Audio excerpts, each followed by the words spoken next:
Seja bem-vindo, turminha, a mais um aulão sobre produtividade. Hoje nós vamos falar sobre como manter o gás em projetos de longo prazo e não desistir no meio do caminho. Mas antes de entrar no tema, eu queria compartilhar uma coisa com vocês. Por acaso vocês viram qual é a palavra eleita do ano pelo dicionário Oxford? Cérebro podre. Cérebro atrofiado. Tem base no trem desse? Atrofia cerebral. Isso te espanta ou isso te conforta que essa palavra tenha sido eleita como palavra do ano? É isso mesmo que você ouviu. Em 2024, a Oxford English Dictionary elegeu brain rot como a palavra do ano, refletindo uma preocupação que só aumenta com o impacto das tecnologias digitais na nossa saúde mental e comportamental. Brain rot descreve um estado de esgotamento mental causado pelo consumo excessivo de conteúdo rápido e superficial, como vídeos curtos, rolagem infinita nas redes sociais. E essa overdose de dopamina fácil, de dopamina barata, obtida sem nenhum esforço, ela está afetando diretamente a nossa capacidade de concentração, resiliência e principalmente a nossa motivação para enfrentar desafios do longo prazo. As prateleiras das livrarias já estão cheias de livros com o título Dopamina, e não é à toa. Isso afeta até a nossa capacidade de suportar e vencer o sofrimento. E caso você não saiba, a depressão acontece quando sobra passado na sua vida. E não vencer o sofrimento, sofrer pelo sofrimento, é depressão. Ao nos acostumarmos com essas recompensas instantâneas, nós perdemos a tolerância ao desconforto e à frustração. Isso é um elemento natural do crescimento pessoal. E projetos de longo prazo exigem paciência, disciplina, habilidade de lidar com obstáculos. Competências que estão sendo enfraquecidas pela constante busca por estímulos imediatos. É a geração micro-ondas, né? Geração miojo em 3 minutos. Eu sou da época que ia no Blockbuster para alugar fita para assistir. Esqueceram de Mim, Grinch roubou o Natal. Eu lembro que do lado do supermercado que eu ia num supermercado chamado Publix e do lado tinha uma Blockbuster. E eu ficava feliz com aquele tanto de opção de fita. Assisti o filme inteiro, mesmo que no final eu não gostasse do filme. Mas já que eu paguei e tinha prazo para devolver, eu assisti até o final. Aí veio Netflix e as outras plataformas. E hoje em dia, a pessoa assiste vários trailers e às vezes vai assistir e nem vê nenhum filme até o final. Ou começa a assistir 5 minutos e não gosta, troca, acaba não vendo nenhum até o final. Tudo é tão descartável, né? Embalagem de iFood, copo descartável do cafezinho na rua, os stories que só duram 24 horas, uma postagem no feed que some em menos de 24 horas. Eu imagino que a pessoa assista 20 Reels para ver 3 até o final. Passa, e assiste um. Antes, nós vimos filmes até o final, mas depois a gente passou para os Reels de 1 minuto e 30. Agora, a humanidade nem quer assistir um Reel inteiro para decidir se gosta ou não. Você tem que prender a atenção da pessoa nos primeiros 3 segundos ali no anúncio, senão ela pula o anúncio. Haja gancho para fazer anúncio. E o que é que isso tem a ver com as metas de longo prazo? Tudo. Porque do mesmo jeito que a pessoa descarta rapidamente as coisas de entretenimento, ela faz o mesmo com a vida pessoal e profissional. O livro do T. Harv Eker, Segredos da Mente Milionária, ele explica como fazemos as pequenas coisas, também fazemos as grandes. Como fazemos uma coisa, faremos as demais. Ele mostra 17 arquivos, 17 modos de pensar e agir que são destrutivos e como trocar esse modus operandi. E um deles é o número 9. É apresentado o conceito de que a forma como você faz uma coisa é a forma como você faz todas as coisas. Esse princípio destaca a importância de prestar atenção nos detalhes e de desenvolver hábitos de excelência em todas as áreas da nossa vida. O Eker, ele argumenta que a maneira como lidamos com pequenas tarefas reflete diretamente a nossa abordagem em situações maiores e mais complexas, influenciando o nosso sucesso financeiro e pessoal. Aí fica assim, entra numa empresa, não vê uma promoção rápida ou um aumento de salário ou um cargo de gestão e já busca outra oportunidade. Cansa da empresa, encontra um problema e logo busca outro trabalho. Quer montar um negócio, mas no primeiro obstáculo já desiste. Vê um influenciador falando de um negócio, tenta aquilo e assim vai, de emprego em emprego, de business em business, como se o sucesso dependesse apenas da escolha certa. Mas a verdade, o fundamental é continuar. O continuar é o ingrediente essencial para qualquer projeto dar certo, para qualquer meta ser alcançada. Em 2015, mais ou menos, eu fiz o meu primeiro curso de coach pela Associação Brasileira de Coaching e tinha uma atividade no final que eu tinha que fazer 360 perguntas sobre mim para pessoas que me conheciam, que conviviam comigo, para ver se a maneira como eu me via tinha coerência com como as pessoas me viam. E eu dava aula de inglês para o meu pastor, e quando eu perguntei para ele qual era a minha principal qualidade, ele respondeu que a minha principal qualidade era perseverança.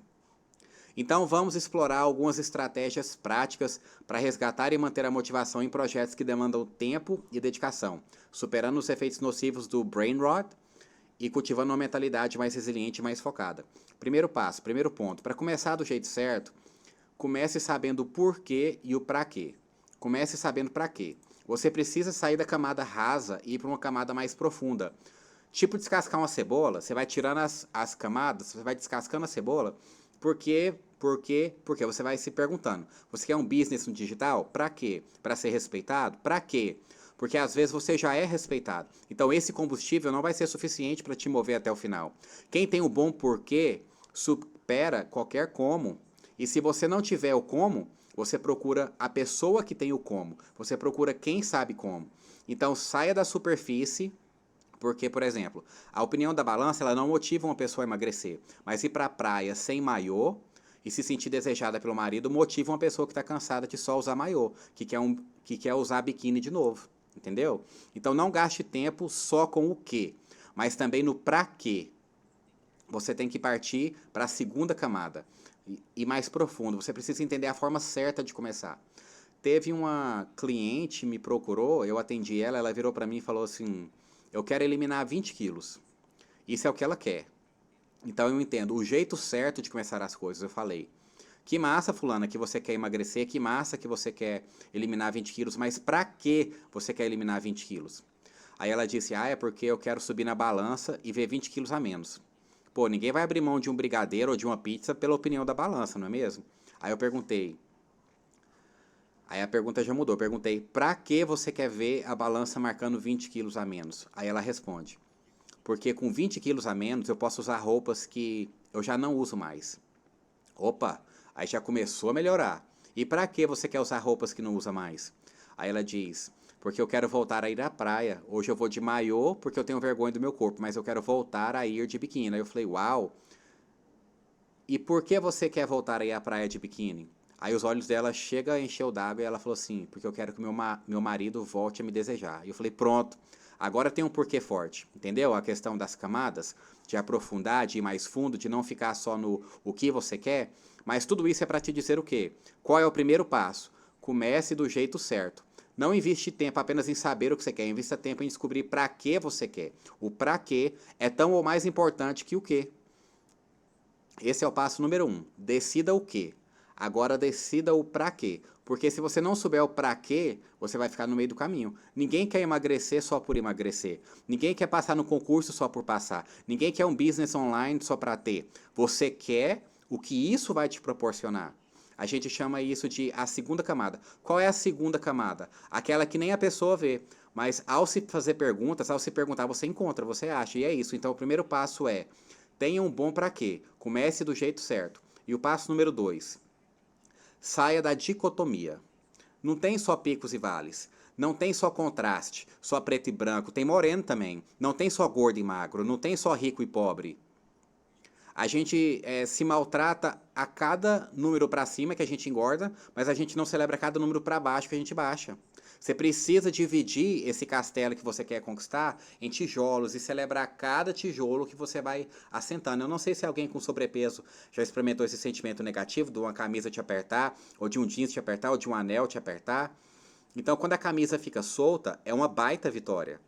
Quando o vestido fica solto, é uma baita vitória. Quando a calça começa a ficar frouxa, é uma baita vitória.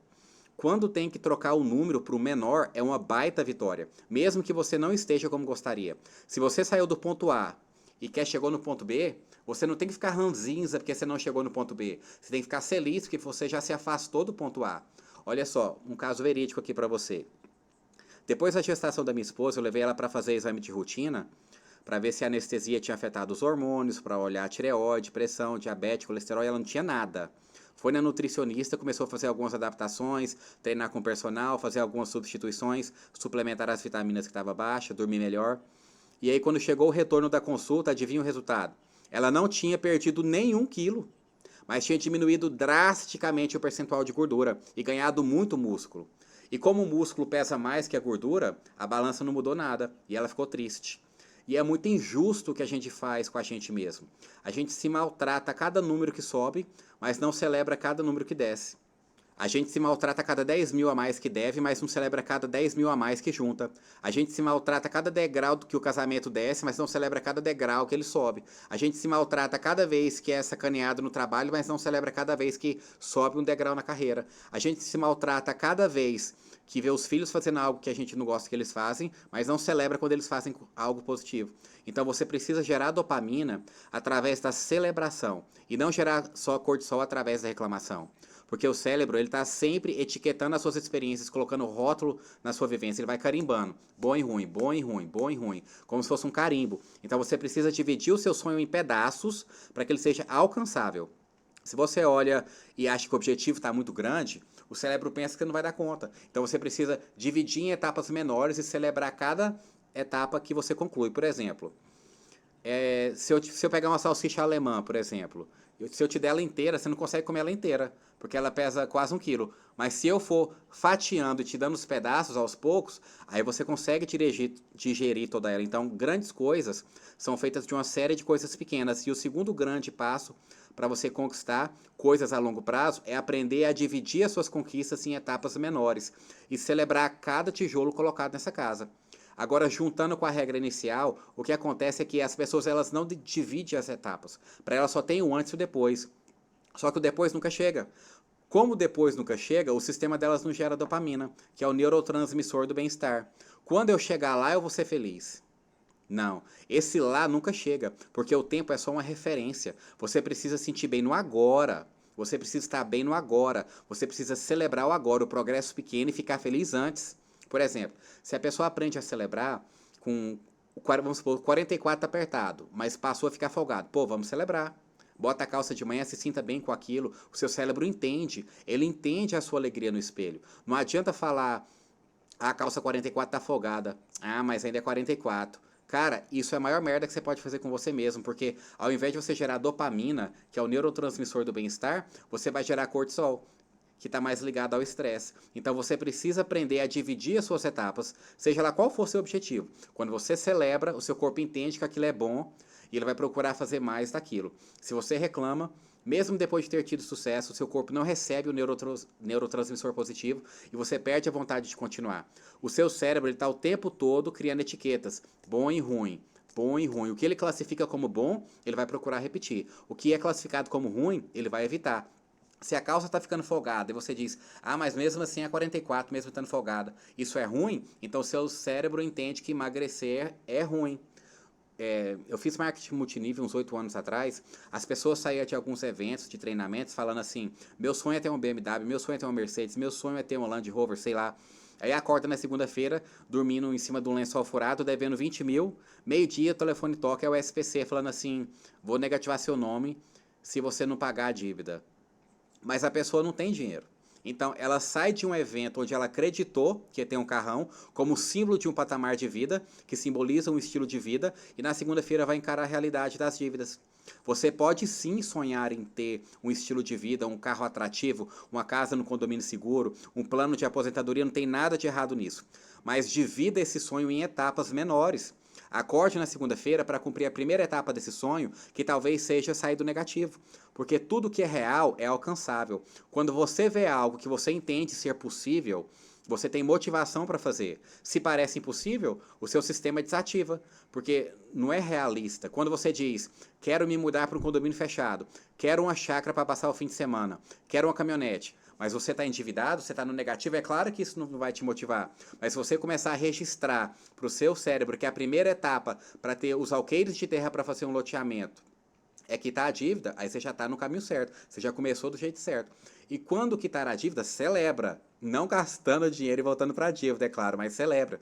Essa é a segunda grande regra.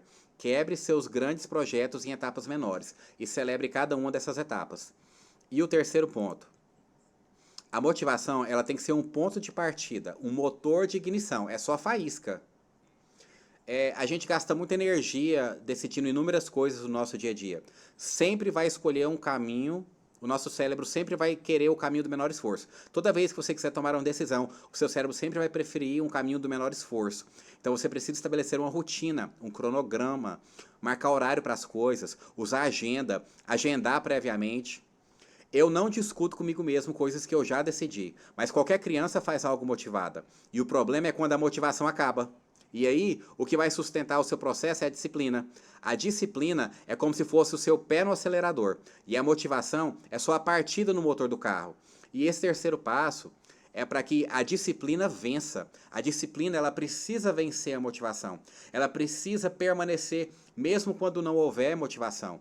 E todos temos disciplina. Deus deu uma medida de disciplina a todos. Vai ler 2 Timóteo, capítulo 1, do 7 ao 9, para você ver. Deus não nos deu espírito de covardia, mas de coragem, de domínio próprio, de disciplina, de autocontrole, de poder, de amor, de equilíbrio. Se você não vai para a academia, você é disciplinado em não ir para a academia. Se você começa as coisas e não termina, você é disciplinado em começar e não terminar. Se você não come um prato cheio de legumes e folhas verdes escuras antes da refeição, você é disciplinado em não fazer isso. A disciplina já está em você. Então, abre o seu olho para isso. E existe um método melhor para que isso aconteça. Sabe o que é?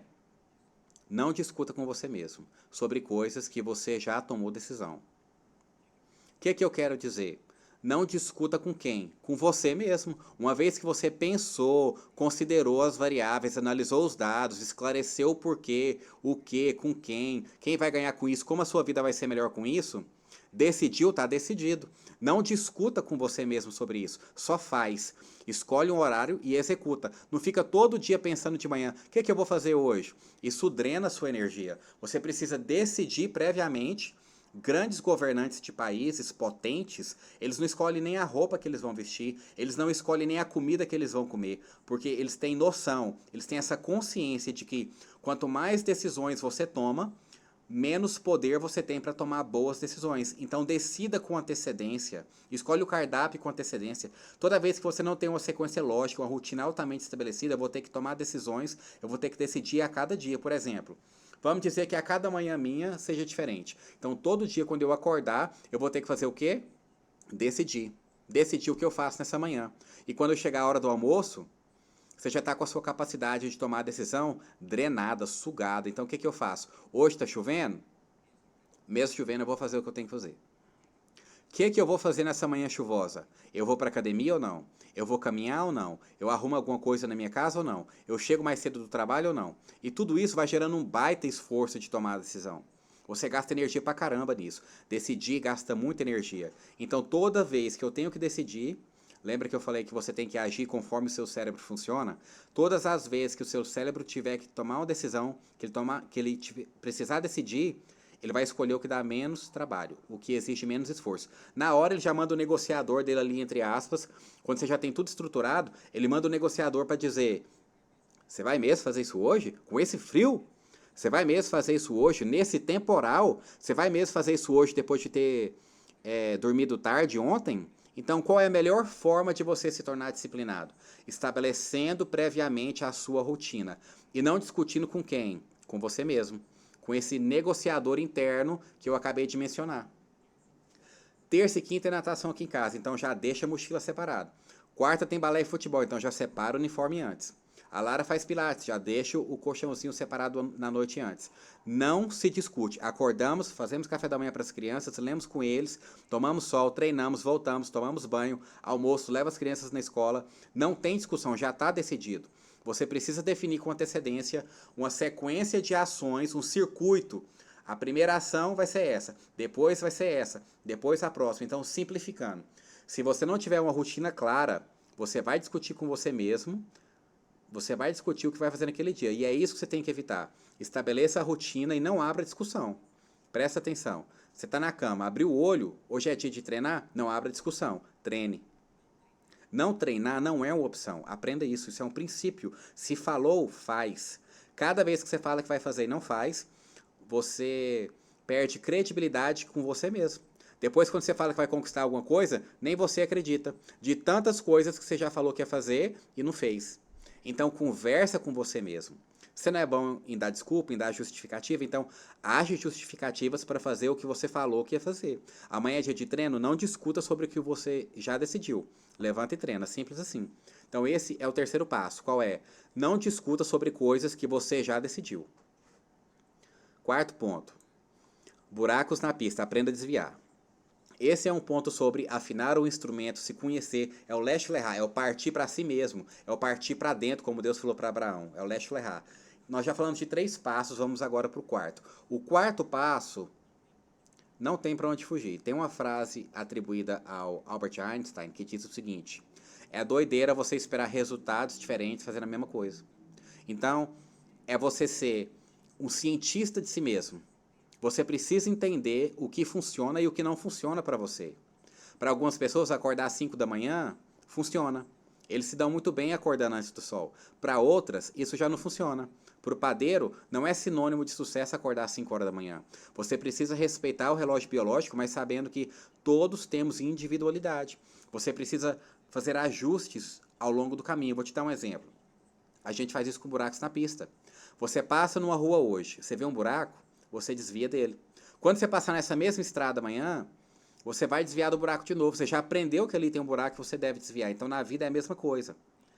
Tem gente que toma café e passa mal, mas continua passando. Continua tendo a azia do café, mas não para de tomar. Tem gente que come chocolate e sente dor de cabeça, mas insiste em continuar comendo. Então, o quarto passo é, você precisa fazer os ajustes. Você precisa fazer os ajustes durante o processo. Qual é o quarto passo, então? Ajustes, ajustar o instrumento, afinar o instrumento. Cara, eu não estou dormindo à noite, então o que, que eu faço? Ajuste. O que, que você vai tirar para ver se o sono melhora? O que, que você vai mudar? Você vai cortar a cafeína depois das 2 da tarde? Você vai trocar a cor da luz? Você vai evitar a tela 1 hora antes de deitar? Você vai comer 2 horas antes de deitar? Quando você perder o sono à noite, você pega o celular, você vai até amanhecer. Mas se você pegar um livro, especialmente um livro que não seja inspirador, cara, com 20 minutos você já está cheio de sono. O sono volta. É igual uma vela, apaga fácil. Por isso, você tem que sair do modo piloto automático e entrar no modo consciente. Não tem como ser diferente. Ninguém vai conseguir fazer esses ajustes no piloto automático. E ninguém vai fazer por você. No piloto automático, você chega no final do dia com dor de cabeça. Toma remédio. No dia seguinte, você está com dor de cabeça de novo. O que, que você faz? Toma outro remédio. E daqui a pouco, você já está achando que é normal ter dor de cabeça todo dia. Você já está achando normal tomar Dorflex todo dia, sendo que às vezes era só tomar água. E o quinto e último ponto chama accountability. Vamos para o quinto e último passo. O quinto passo. Eu morei anos nos Estados Unidos, eu fui para lá na terceira série, fiquei lá um tempão. Voltei para o Brasil, estudei 2 anos no Brasil, fiz 2 anos de ensino médio no Brasil. Depois eu voltei para os Estados Unidos, terminei o ensino médio lá e fiquei lá até os meus 20 e poucos anos. Lá tem algumas particularidades, algumas diferenças na cultura. Por exemplo, a cultura de dar gorjeta, lá é normal, dar 20% de gorjeta. A independência muito cedo dos jovens, que quando vão para a faculdade já moram sozinhos. A independência emocional e financeira é um valor forte na cultura americana. E existe drive-thru para tudo. Até para banco tem drive-thru, porque a praticidade é prioridade. E tem uma obsessão com o tempo, porque tudo lá é remunerado por hora. Lá não é remunerado por mês, igual que é remunerado por hora. Então tem uma obsessão pelo tempo. Então a pontualidade ela é muito levada a sério. Atrasos são vistos como falta de respeito. Eles são muito patriotas. Você vê muita bandeira para todo lado, todo lugar que você vai. E a liberdade de expressão ela é muito valorizada. E também a cultura do self-service é forte. Até no posto de gasolina é self-service. Você vai lá, pega e abastece seu carro e paga na própria bomba e vai embora. Então, a questão do toque físico com quem você não tem intimidade pode ser visto como invasiva. Eles não são muito calorosos, como nós brasileiros. E também tem esse conceito, que é uma particularidade da cultura deles, que é o conceito de accountability. Isso é muito poderoso lá. Essa palavra não tem uma tradução exata para o português, mas ela significa responsabilidade com prestação de conta. Nos Estados Unidos, o conceito de accountability é muito valorizado, seja no ambiente profissional, acadêmico ou pessoal. Ter alguém para quem você presta conta. Por exemplo, um mentor vocacional quando você termina o ensino médio, coach para te acompanhar na academia, um amigo. O conselho tutelar também faz esse papel de accountability. Se o seu filho faltar na escola, o conselho tutelar vai atrás de você e você tem que prestar conta por que ele não foi na aula. Se você disse que ele está doente, você tem que provar que ele estava doente. Quando você faz algo de errado, quando você está em alguma encrenca, você presta conta a um agente de condicional, que chama Probation Officer. Ele também exerce esse papel de accountability. Ele é responsável por supervisionar quem está cumprindo a condicional, garantindo que ele siga regras, que ele faz o que combinou no tribunal, que ele se mantenha longe de problemas, que ele cumpra suas obrigações legais, que ele pague as multas, que ele faça o trabalho comunitário, que ele participe dos programas do governo. Então é isso. Eles veem isso como uma forma de garantir resultado e manter os compromissos. Entendeu? Garantir os resultados e manter o compromisso. Nos Estados Unidos é comum que as pessoas valorizem ter metas claras e ter alguém para prestar conta. Nem que seja um amigo, seja no trabalho, seja em projetos, até na saúde. Tipo assim, um personal trainer para quem você presta conta, um nutricionista para quem você presta contas quando você chega no retorno da consulta. Você precisa ter para quem prestar contas. Tipo um discipulado, um mentor. Se você não tem alguém para prestar contas, você pode tornar os seus objetivos públicos, por exemplo. Fale nas redes sociais o que é que você começou, onde você pretende chegar, vai documentando sua jornada, torne o seu objetivo público, se você não tem para quem prestar contas. Compra aquele caderninho de capa dura, faz journaling, que é o diário, né? Você começa a escrever ali todo dia antes de dormir, todo dia antes de dormir você vai lá e relata. Se você fez o que você tinha que fazer, por que você não fez, o que você vai fazer diferente no dia seguinte. Acha alguém que quer a mesma coisa que você e faça as coisas juntos. Dá apoio um para o outro. Porque essa questão do apoio é assim, a gente cobra apoio, mas nós não pedimos ajuda. Interessante, né? Não pede socorro. Se você pedir ajuda, você não precisa pedir socorro. E é melhor você pedir ajuda do que pedir apoio. Então, pedir ajuda é muito melhor do que criticar a falta de apoio. Porque quando você pede ajuda, as pessoas amam ajudar. Agora, quando elas se sentem obrigadas ou criticadas, aí já faz mal. Geralmente a gente espera apoio, mas não pede apoio. Engraçado, né? A gente faz o contrário. A gente critica a falta de apoio, mas não pede apoio e não pede ajuda. Então, esse é o quinto passo: vencer o orgulho e prestar contas para alguém. Agora, olha o poder desses 5 juntos. Se eu sei o que eu quero, para quem, para que daquilo, por quem, eu sei para quê, do para quê, do para quê, eu sei todas as camadas, aí você aguenta e o seu gás não acaba. Você divide as metas em partes pequenas, celebra cada uma, coloca rótulos nas coisas positivas para o seu corpo querer fazer mais daquilo. Para de discutir com você mesmo, porque você criou um método, uma sequência de ações.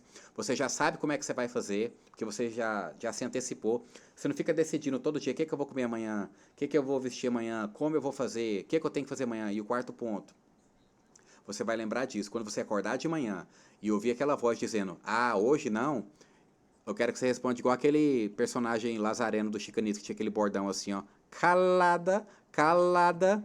Quando vier aquela vozinha na sua cabeça assim, argumentando com você para você não fazer hoje, eu quero que você imagine essa voz do Chicanismo na sua cabeça falando assim, ó, calada, calada, você levanta e faz. Eu não vou discutir comigo mesmo. Já tomei minha decisão. Você fala isso, levanta e faz. O quarto ponto é, seja um cientista de si mesmo, melhore o processo, faça os ajustes.